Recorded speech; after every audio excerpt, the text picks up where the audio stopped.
ನಮಸ್ತೆ ಬಂಧುಗಳೇ. ಕುರುಡ ಎತ್ತಿಗೆ ಕಣ್ಣಾದ ರೈತ. ಮಹಾಶಿವರಾತ್ರಿಯಂದು ಮಾನವೀಯತೆಯ ದರ್ಶನ. ಕುರುಡಾದ ಎತ್ತನ್ನು ತ್ಯಜಿಸದೆ ಅದರ ಕಣ್ಣಾಗಲು ನಿರ್ಧರಿಸಿದ ರೈತನ ಕಥೆ ನಿಜವಾದ ಮಾನವೀಯತೆಯ ಸಾಕ್ಷಿಯಾಗಿದೆ. ಮಹಾರಾಷ್ಟ್ರದ ಸೊಲ್ಲಾಪುರ ಜಿಲ್ಲೆಯ ವಾಲ್ಜಾ ಗ್ರಾಮದ ರೈತ ತನ್ನ ಎತ್ತು ಸೋನ್ಯಾಳನ್ನು 12 ವರ್ಷಗಳಿಂದ ನೋಡಿಕೊಳ್ಳುತ್ತಿದ್ದಾನೆ. ಕಾಯಿಲೆಯಿಂದಾಗಿ ಎತ್ತಿಗೆ ಶಸ್ತ್ರಚಿಕಿತ್ಸೆ ಮಾಡಬೇಕಾಗಿ ಬಂದು 2 ಕಣ್ಣುಗಳನ್ನು ತೆಗೆಯಲಾಯಿತು. ಆಗ ಅನೇಕ ಜನರು ಎತ್ತನ್ನು ಮಾರಾಟ ಮಾಡಲು ಸಲಹೆ ನೀಡಿದರು. ಆದರೆ ರೈತನು ನಿರಾಕರಿಸಿದನು.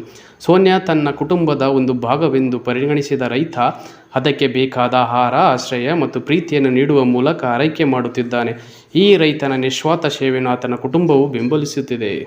ದೈವಿಕ ಭಾವನೆ. ದೇವರು ನಿಮಗೆ ಆಶೀರ್ವದಿಸಲಿ. ಮಾನವೀಯತೆ ಇನ್ನೂ ಜೀವಂತವಾಗಿದೆ.